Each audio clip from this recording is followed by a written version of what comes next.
In the mid-19th century, a Frenchman named Léon Foucault became famous for swinging pendulums and claiming their consequent motions were proof positive of the Earth's diurnal rotation.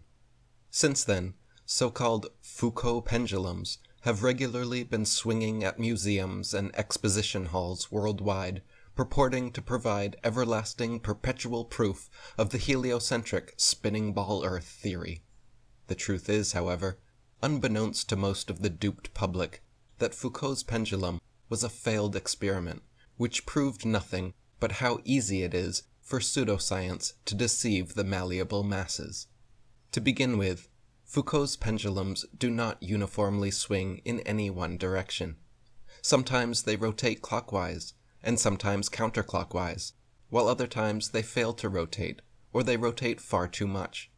Scientists who have repeated variations of the experiment have conceded time and again that, quote, it was difficult to avoid giving the pendulum some slight lateral bias at starting. The behavior of the pendulum actually depends on 1.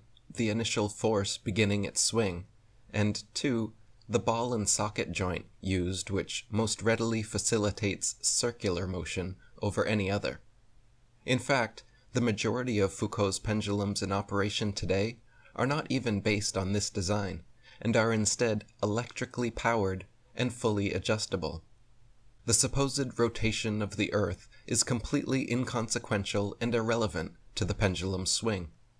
If the alleged constant rotation of the Earth affected pendulums in any way, then there should be no need to manually start pendulums in motion. Furthermore, if the Earth's alleged rotation actually caused the 360-degree uniform diurnal rotation of pendulums, then there should not exist a single stationary pendulum anywhere on Earth. Dr. Samuel Rowbotham wrote, "First, when a pendulum, constructed according to the plan of Mr. Foucault, is allowed to vibrate, its plane of vibration is often variable, not always.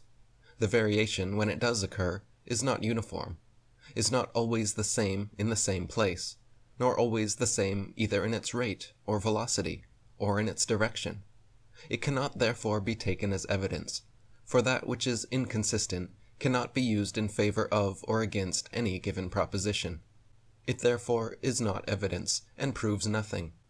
Secondly, if the plane of vibration is observed to change, where is the connection between such change and the supposed motion of the Earth? What principle of reasoning guides the experimenter to the conclusion that it is the Earth which moves underneath the pendulum, and not the pendulum which moves over the Earth? Thirdly, why was not the peculiar arrangement of the point of suspension of the pendulum specially considered in regard to its possible influence upon the plane of oscillation? Was it not known, or was it overlooked, or was it, in the climax of theoretical revelry, ignored that a ball and socket joint is one which facilitates circular motion more readily than any other?" And Lady Blunt wrote, "We believe, with all due deference to the pendulum and its proprietor, that it proves nothing but the craftiness of the inventor, and we can only describe the show and showman as deceptions. A thing so childish as this pendulum proof that it can only be described as one of the most simple and ridiculous attempts to gull the public that has ever been conceived.